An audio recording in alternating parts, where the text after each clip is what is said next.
Well, well, well. It looks like I'm back. I am back. And I want to say to no one and someone, if anyone comes across this, thanks for watching. I hope that anything that I say or that anything that I'm going through I hope that anything that I say that is positive may benefit you in whatever current situation you may be in. And I hope that if you're able to relate to my situation, you just know that you're not the only person in the world going through what you're going through. That's pretty much the whole premises of this, as well as, it's a stress box. Sometimes you just need to get things out your bubble, and that is the purpose of this.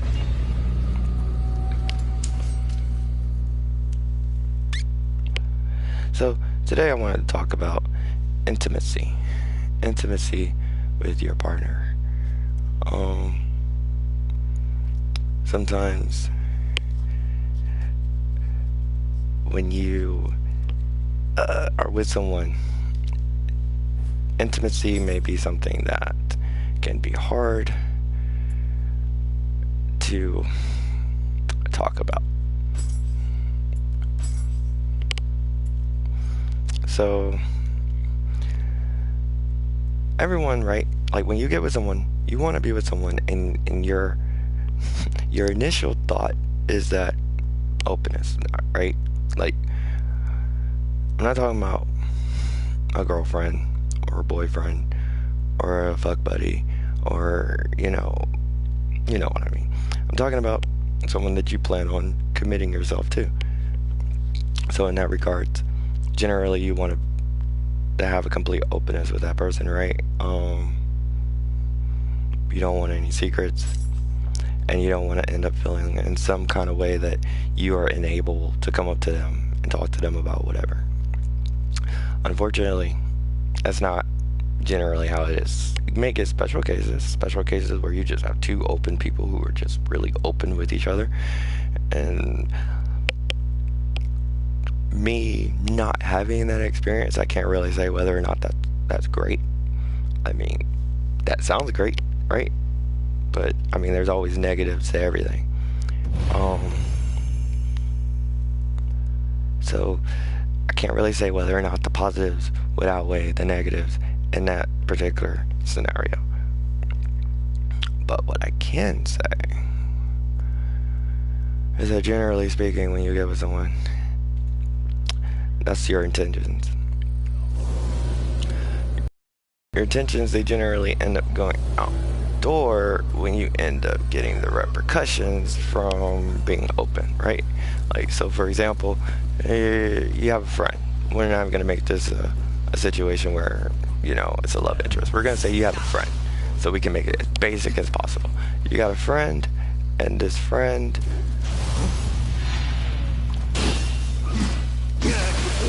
they want to know if you think they're attractive, smart, funny, fat, whatever. Fill in the blank. Well, he died. Sometimes I just want to put out a basic etiquette guide to this game. Like, my opinion is this: like, if you're gonna call somebody, if you're gonna use your cup, and you're gonna call somebody, let them help you. Anyway, so, like, when you want to be intimate with somebody, and you're talking to them, or you're telling someone, your friend, they ask you this question. Sorry, trying to get back on topic. You ask your friend this question. Your friend, you may not give them 100% honest answer, right? If your friend's extraordinarily fat, and your friend's insecure about her being fat or him being fat, then you may not just be straight up, hey bro, you fat, or hey girl, you fat. You may try to sugarcoat it. You might say, oh, you're just a little chubby. You might try to, nah, you're not fat, you know, or you might even give the greatest answer you can get, right? Girl, you just have the weight carried in all the right places. You know what I'm saying? Because in all honesty, that's really honestly a compliment. I mean, shit, if you're fat, but your fat is all in your butt, or it's all in your boobs, or for a guy, if it's all in your arms or it's in your legs, but your tummy looks like it's flat, your tummy look like you got a six pack, well, nigga, you can get away with it, right? I mean, if you don't believe me, go look at WrestleMania. But you can try to tell them that because you know good and well you're trying to avoid two things, right? I mean, you could say you're trying to avoid one thing, but in all honesty, you're really trying to avoid two things. You're trying to avoid one, hurting their feelings, and two, the consequences of hurting their feelings. Okay, that's it, right? Because when you tell that friend, oh, you're this or you're that, and they're not very happy with the answer that you give them, now you got to go through this conversation, right? You got to go through either an awkward conversation or you got to go through this awkward moment. You got to have all this and that, right? And nobody wants to go through that shit. And that's the fucking same way it is with intimacy, and you know, in a marriage, right? Or with a partner that you're considering investing yourself into. You want to be open. You want to be like, yeah, you know, hey, when you do this, it does this, or when you say these things, it makes me feel like this. You want to be 100% open, but the problem is that majority of the time, those people that are doing the things that they do, they don't see anything wrong with the things that they're doing. And so instead of you sitting here and just confessing to them how you feel and saying to them, you know, this or that, instead those things change because of the fact of the matter that now is a confrontation, right? This person doesn't believe that they are doing this and that. It's like, let's get real personal. Let's get real nasty, right? Let's say you got this significant other and they give you oral sex. Let's say they don't give oral sex very well, but let's say this significant other had 4 other people before you, and these 4 other people before them lied to them and told them, oh, you just give the best oral sex ever, right? And then you, who've been with 4 people or more, you have had maybe 1 or a few of those people give you really good oral sex, and you get with your significant other and you're like, well, you don't really do all that great, you know, let me tell you how I like it. But then that person gets upset, they get appalled, they get mad, they feel, what's the word, underappreciated.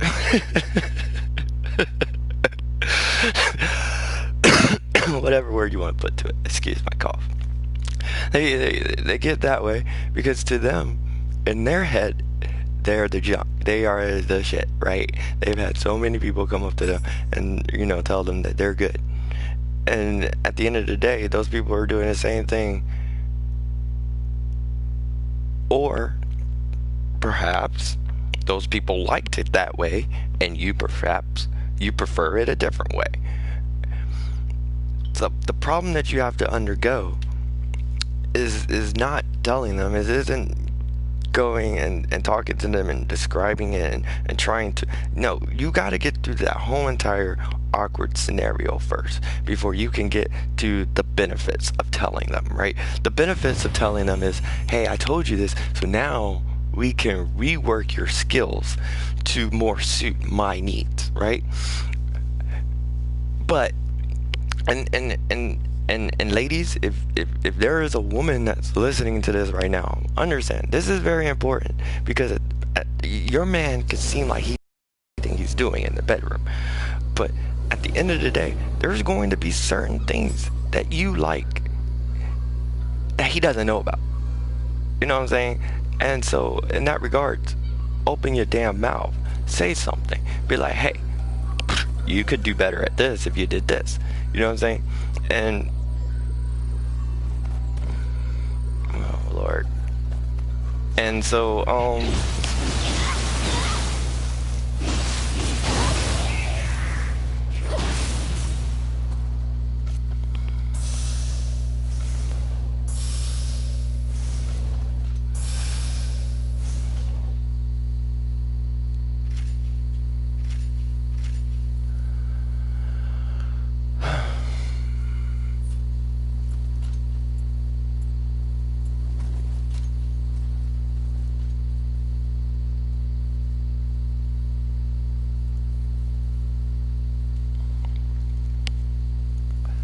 I'm sorry.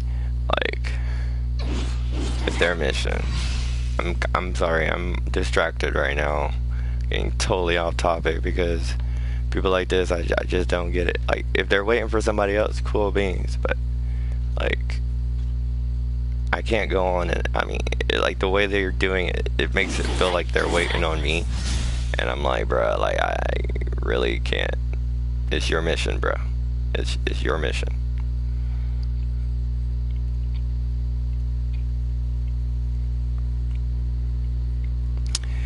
So this, my friend, is when I do these numbers right here.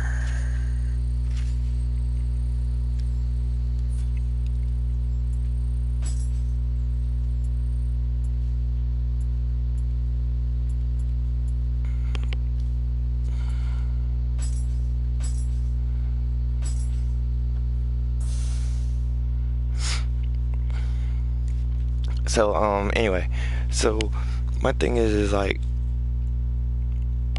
even though, ladies, you can have the best oral experience that you could possibly have with your partner, whether that be male or female or whatever gender that they determine they like to be classified as,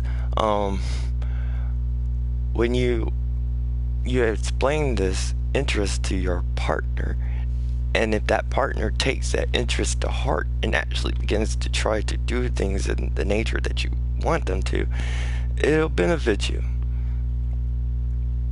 Telling their partner that they're great, being the yes man in the bedroom, never helps. It never improves your sexual production. It never produces your intimacy. It never. The bedroom is the last place you want to be the yes man.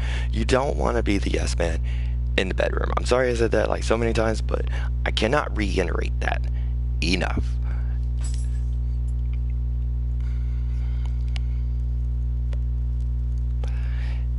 If they do good, they do good. Congratulate them. But don't settle for less. There's always better and more that we could do. You get me? And at the end of the day, it's all about whether or not you're too prideful to accept the fact of the matter that you could be better at what you can do. I mean, straight up. There's just some people in the world that they just think that they're the best. Their mama popped them out of their belly, and they were immediately greatness from day one. You know, that's some people, and that's how they feel. And you know, you can't tell them nothing. You can't tell people like that shit. I mean, straight up, you know it's true. So, I mean, for those types of people, acknowledge it, recognize it, and if you got the option and the ability, run away, bitch.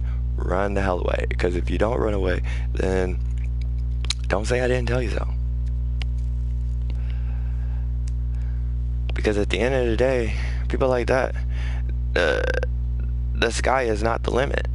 Like, they are not the type of people that you, like, I don't know how to put this, bro. Like, why put yourself in a forever situation, and when you put yourself in a forever situation, you settle for less? I don't get that. That's what I don't get with marriages. That's what I don't get in relationships. That's what I don't get with people that are friendships. I don't get with human interaction all in general. Why set yourself up to be in situations that are technically considered forever situations, but you settle for less? Why have a best friend that sucks, and then you continue to have that best friend forever? You're like 70 something years old, and that's your best friend. You're like, we're gonna go over to John's house because you know we're gonna die. Then you get to John's house. John ain't got no grill. He ain't got no, because you guys are supposed to cook out, right? You're supposed to cook out. Everybody's supposed to have family going outing and all that stuff. Get to John's house. John's still asleep. John ain't got nothing prepared. John's wife is arguing with him because he ain't got nothing done, and he's supposed to have all these people over here. John don't do nothing. You're like, cool, no problem. No problem. We got some stuff. Let's put it on the grill. John ain't even willing to help with the grill. John's just straight out a bum. He ain't never really gonna do anything. He ain't never done nothing for you. He's just been somebody that you know in all your life, so therefore you just decided that he was gonna be your friend, and he's gonna be your best friend because you know him the longest of all your friends. But John don't never help you push yourself succeed. When you slacking and you ain't doing nothing great with yourself, John don't sit there and be like, hey bro, there's some better stuff that you could be doing. You know what I'm saying? Even if John's a bum himself, John could at least try to motivate you to be better, but John can't even find the intentions and the work ethic within himself to do that. And that, my friend, is the types of people that people gain and have friends and loved ones and intimate partners and all of the above, and they have those people with them for their whole entire life, and I just don't understand it. I don't understand it. Now, don't get me wrong. Just because I don't understand it doesn't mean that I don't see the possibility in it. Just because I don't understand it doesn't mean that it doesn't happen and it shouldn't happen. I'm not saying that.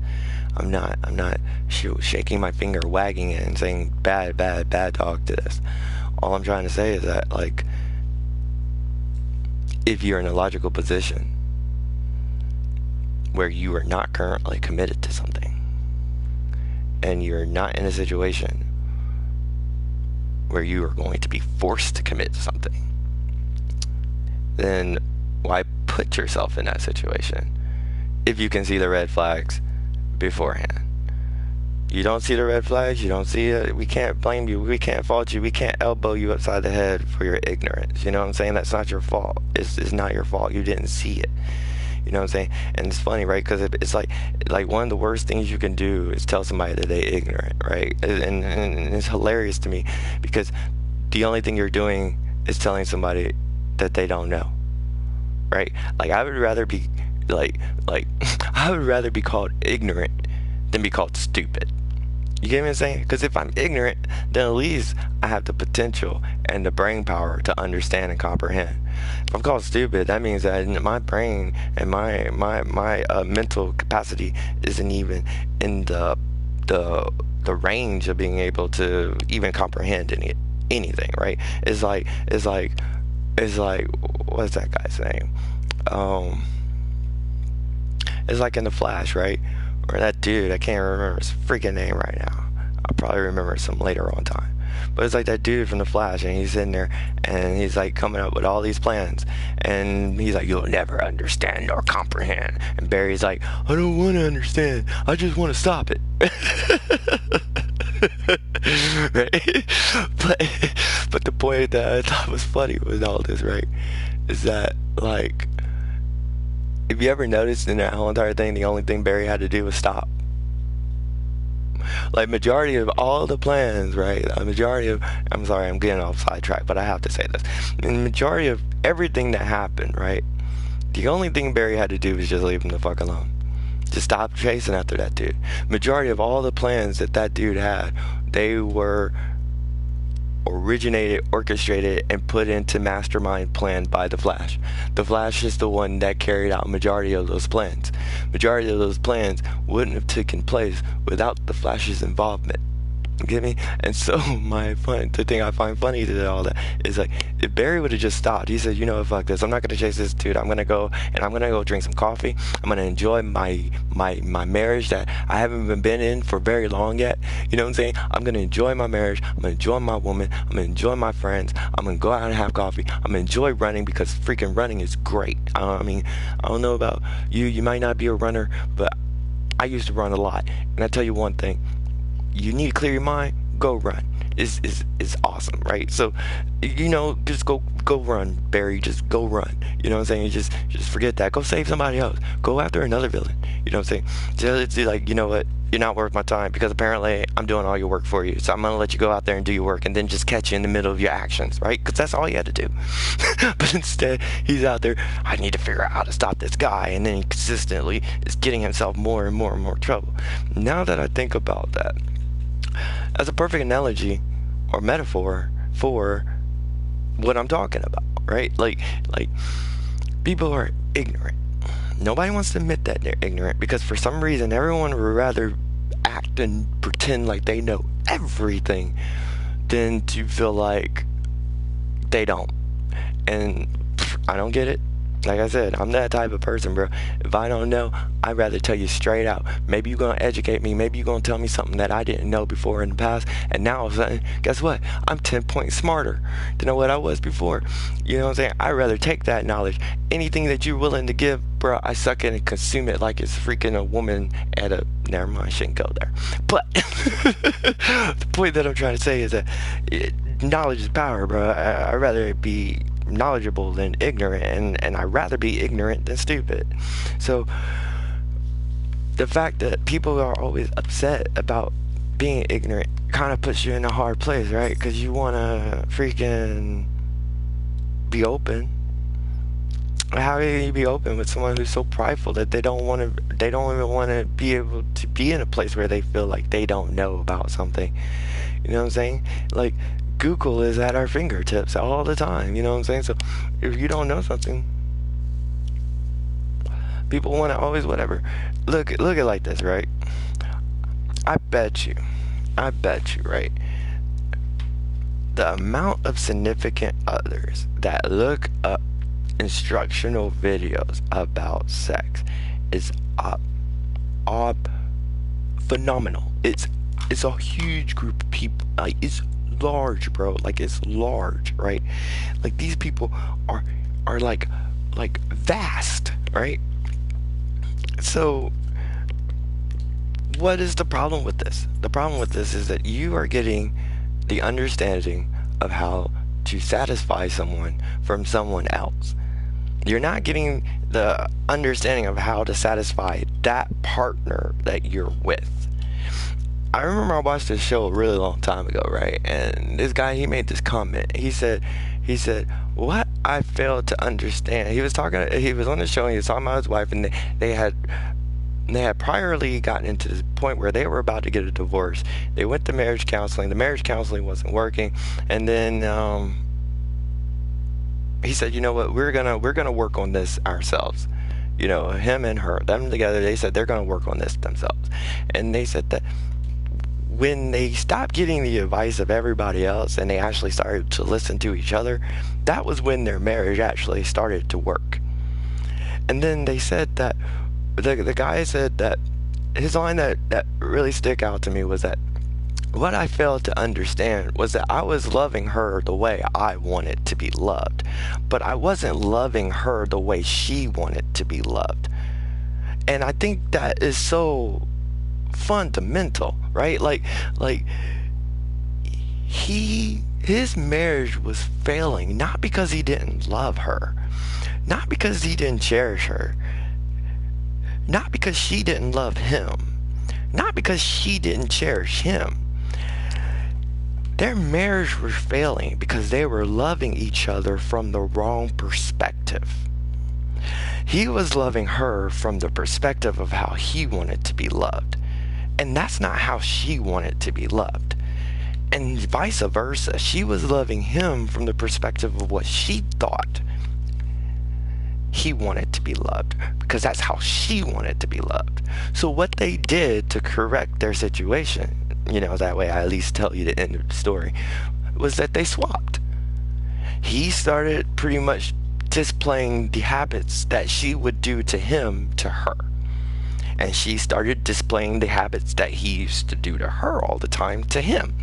And by them swapping, they were able to literally love each other the way they wanted to be loved. She stopped loving him the way she wanted to be loved. She started loving him the way he wanted to be loved, and it made him feel loved. Vice versa for her.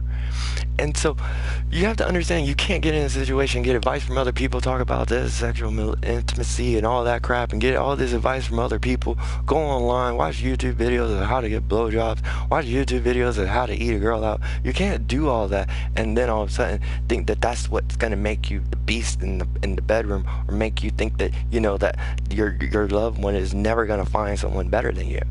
If you want to know how to be intimate in your bedroom, open your fucking mouth. I try to bleep that as much as I can. Open your mouth. Say, hey, do you like this? Do you like that? Do you like this? Do you like that? No? Okay, let's try this. Switch it up. Oh yeah, you like this? You get her in it, you moaning real loud. Oh really? Okay, I think I'm hitting the spot. You get what I'm saying? You put your face in, you're looking this way, you're looking that way, you like that, you like that. No, okay, let's try this. Put my finger in here. You know what I'm saying? Like get open. Ask your questions. So that way, and my thing is this: if you don't like it when someone asks you questions, then you need to find a special somebody. If you don't like talking in the bedroom, if you don't like it when someone's asking you stuff like that, you need to find a special someone. Who's that special someone? Someone that reads minds, nigga. That's what you need. Because unfortunately, we are humans, and we have two main forms of communication, and that is verbal, and it is also stimulus. When you see and you view from somebody, the facial expressions, their way they talk, the body language, all that stimuli, okay? And then the other form, which is our main form of communication, is verbal, okay? So if you don't want to be verbal in the bedroom, if you do not feel like you should have to be verbal in the bedroom, if you do not feel like if that annoys you, someone talking to you, asking you questions, because trust me, I understand. I was like that at one point in my life. If you don't like that, then you need to find somebody that reads minds. Don't find a professional out there, because the professional is going to go and do to you everything that they've done to everybody else, and you may not like everything that they've done to everybody else. I used to know this girl. I dated this girl for like 6 months, and her ex-boyfriend let her flog him, okay? And that was something that he was into. She asked me about that. I said, oh hell no. So what I'm trying to say is that if I didn't open my mouth and say nothing to her, then your boy would got flogged. You understand? And then or she would have attempted to flog, and I would have been like, whoa, what you doing? Get out of there. And that would have ruined the whole entire mood. And I would have been looking at her out of the corner of my eye from the rest of that relationship on, because, you know, that like chicks just try to rape me. You know what I'm saying? So what I'm trying to say is that open your mouth. You get what I'm saying? Open your mouth. Tell your people what you like and what you don't like. Also, if you're in a situation, in a relationship, be humble. You know what I'm saying? Be humble. Be humility. Humility is there's nothing wrong with it. And when I say this, I mean that more as say, like, just be empathetic. Think about the other person. You get what I'm saying? Gentlemen and ladies and all else in between. If the only time you're intimate with someone is when you're drunk, it might be time to move the fuck on. You get what I'm saying? If the only time you're intimate with your lover is when you're drunk, whether it be that you're drunk, or whether it be that you're so drunk you don't remember what you did last night drunk, it doesn't matter. If you gotta get yourself to feel some kind of way before you can start doing something, then I'm sorry to tell you this, friend. That person might not be what you're looking for. You get what I'm saying? Like and you also got to look at it from an empathetic point, right? People see these things. People see that, hey, well, every time this happens, this happens. Every time this happens, this happens. Every time this happens, this happens.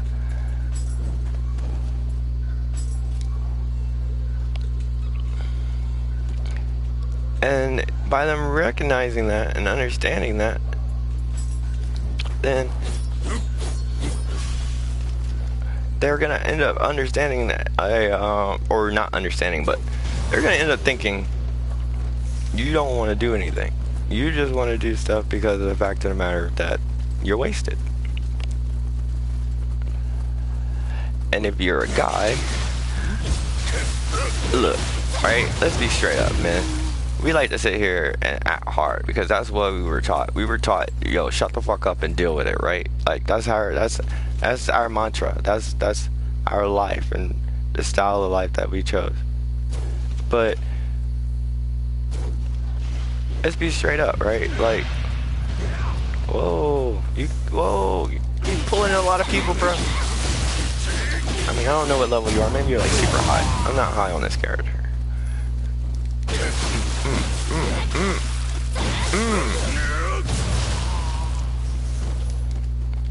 So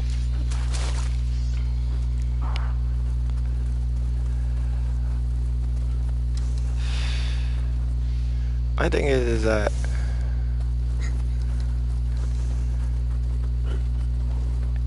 even though we're we're taught like that, we're taught to be like that. The problem with that train of thought is that we're never able to confront our own feelings. And I think that that's something that we really need to think about, right? Like, I understand we don't necessarily want to be like sensitive with other people. We don't necessarily want to let, because we're like, you tell a woman how you feel, and I hate saying 9 times out of 10, so I'll say 7 times out of 10, because no matter what you say, the amount is high. Majority of the time, your feelings are gonna be taken against you. They're gonna use your feelings against you. Oh yeah, I tell you, I can't go one match without getting stomped on by a monkey. But we already know this. We already know that. Oh my gosh, I can't escape. Dead. He was ready for that. He was gonna make sure I didn't escape from that. Anyway, so regardless of whether the person that you're with is going to take advantage of your feelings or not, we are inbred to believe that they will. And so, being forthcoming with your feelings and your emotions as a man may not be something that you're 100% prone to, or something that you really want to do.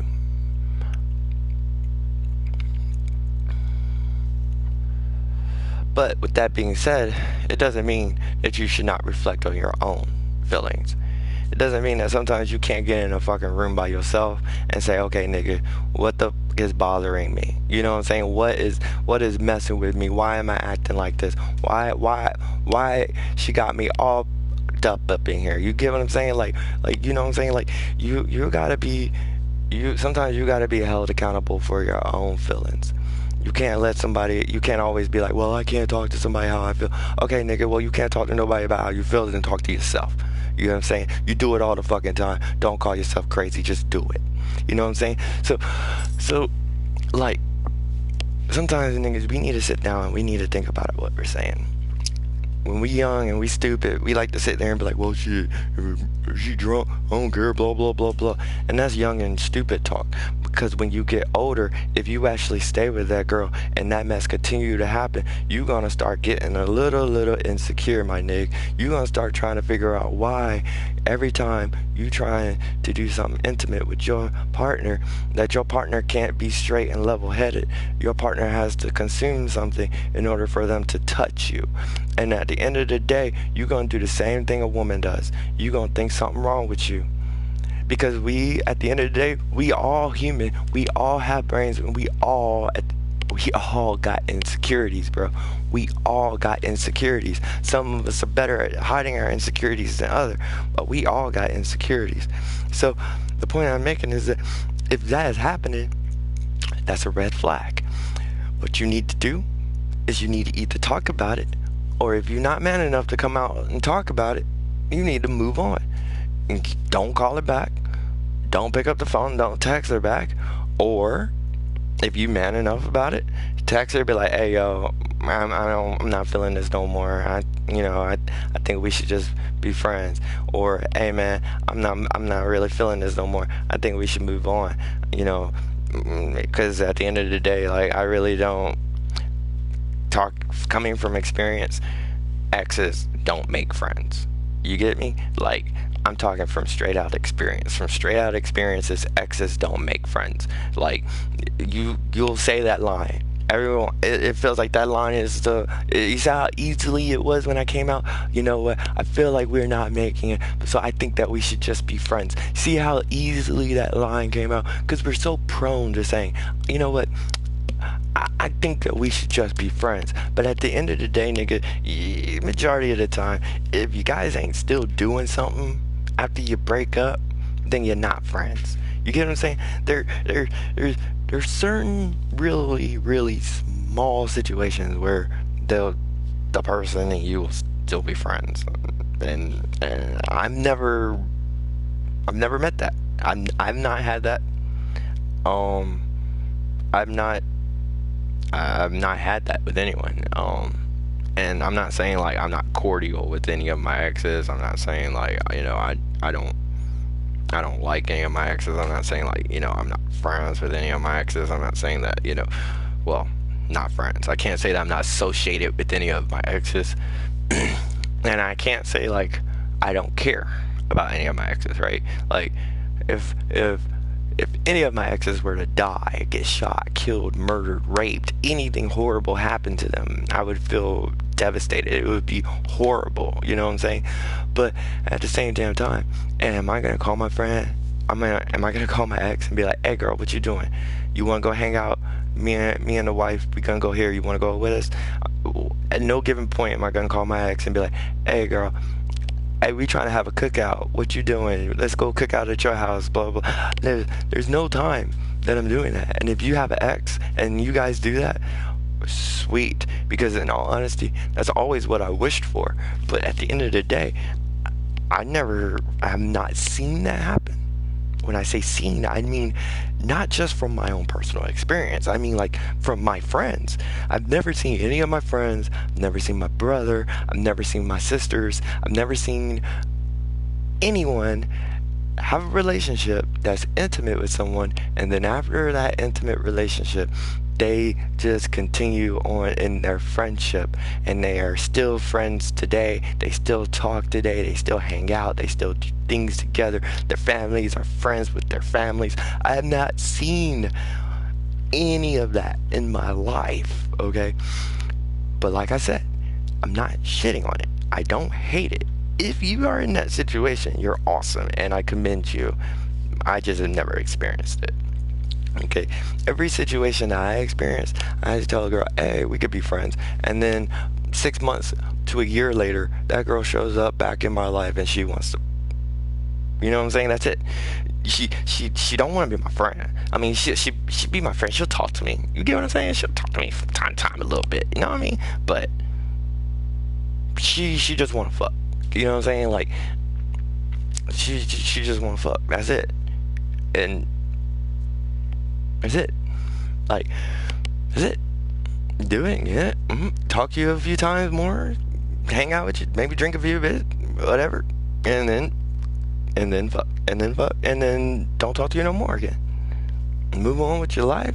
10 years later, see you in the whatchamacallit. And guess what? I ain't gonna talk to you now. Why I ain't gonna talk to you? I'm not gonna talk to you. I got a family, I got kids, I got a wife. Am I gonna talk to you when 10 years ago, at every time we ended up talking, the only thing we did was fuck? Why am I going to do that? Why am I going to put myself in that situation?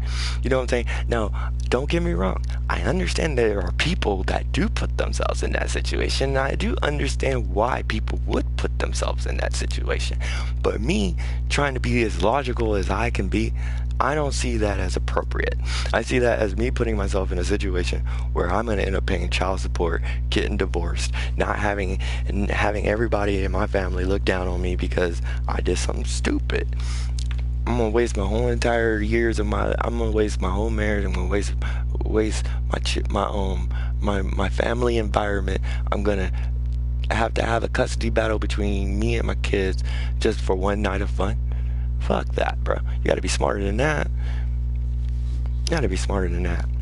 So that's what I say, like, but you can't be friends. It's like out the window. If you're gonna be with someone and they do things like drinking and stuff like that, you gotta be strong. In my opinion, you gotta be strong. You gotta choose, this is gonna be for you. And in my opinion, you need to choose how long you're gonna be in that.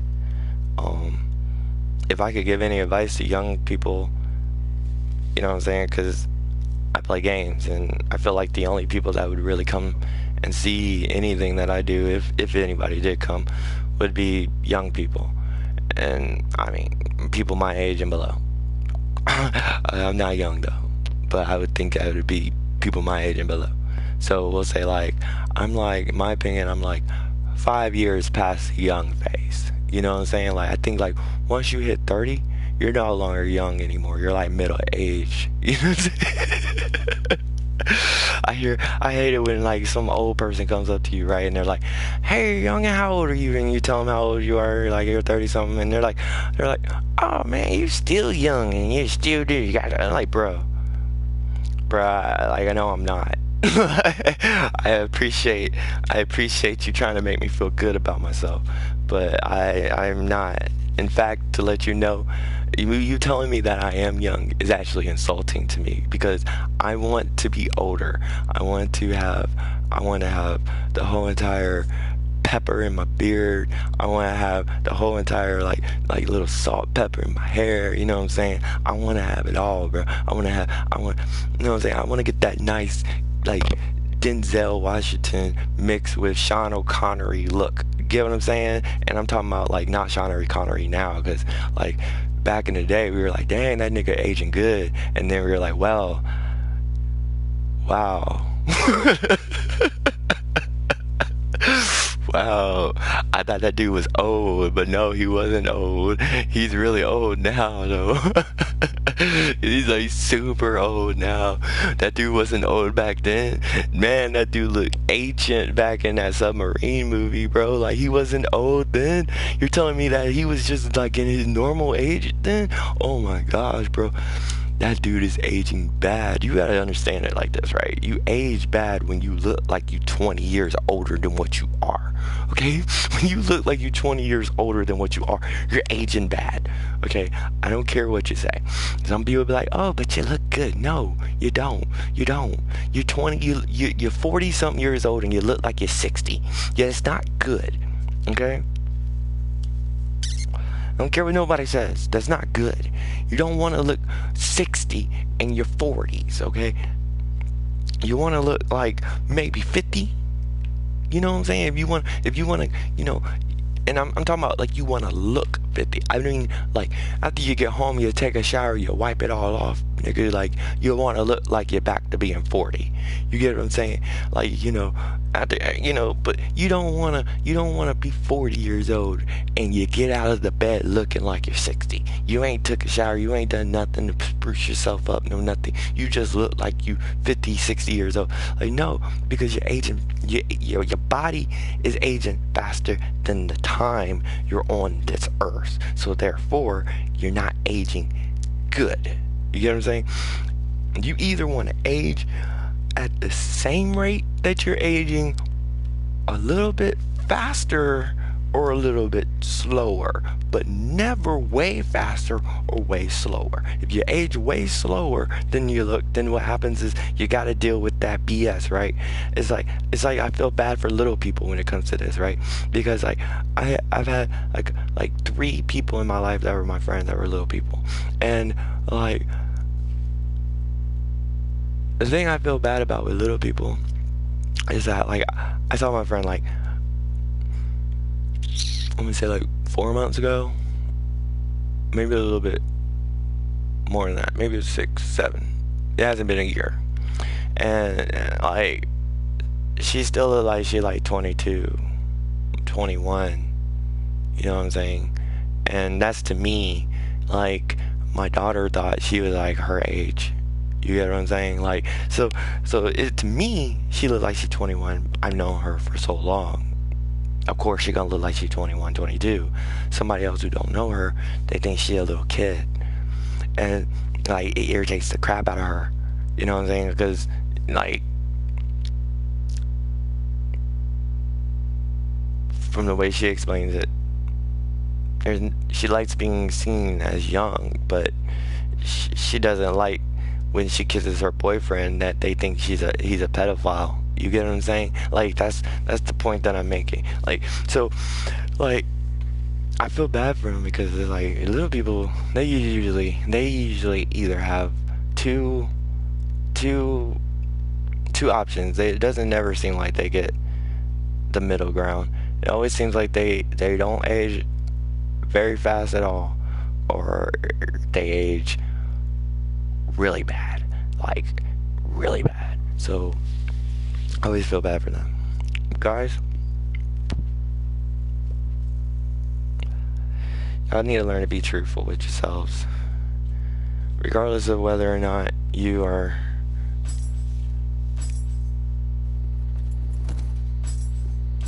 regardless of whatever, bro. You all want to be truthful with yourselves, bro.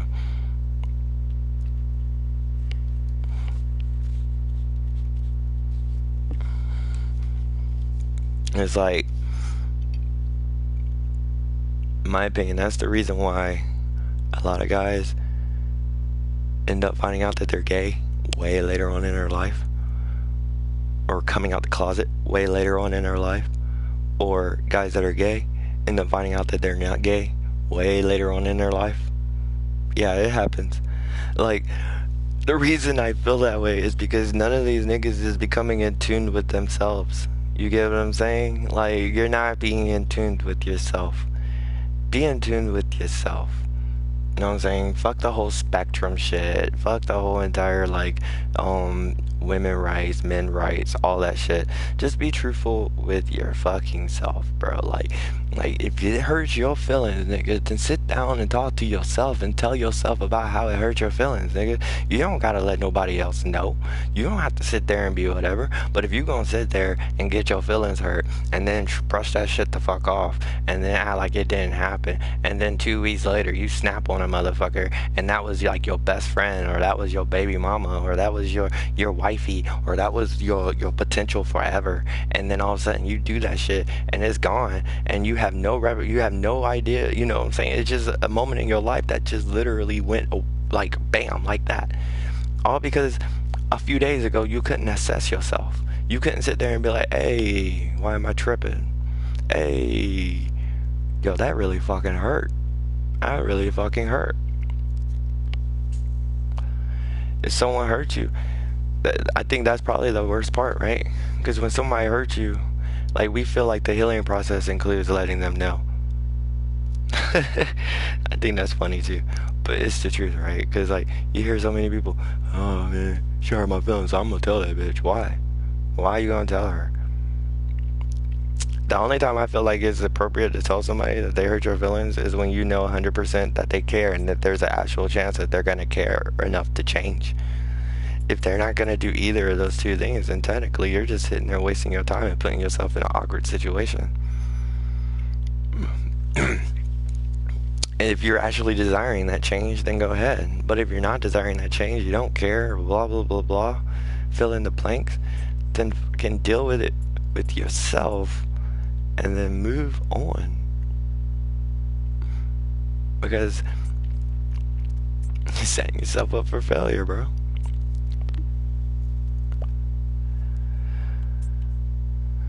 But yeah, so I got most of what I needed to say off my chest. I'll just sum it up to myself, so that way, if I ever want to just simply put it, so that way when I go back and watch this, I like to skip to the end and tell myself what the heck I was talking about. Alright, so at the end of this, I'm skipping to the end so I can tell myself that this right here, this is about intimacy with your partner. This is about trying to be friends with your exes. This is about being open with anyone, regardless of whether that's someone that is a lover, a spouse, a fuck buddy, a friend, a random, then like, that's what that's for. But other than that, I mean, so yeah, take care.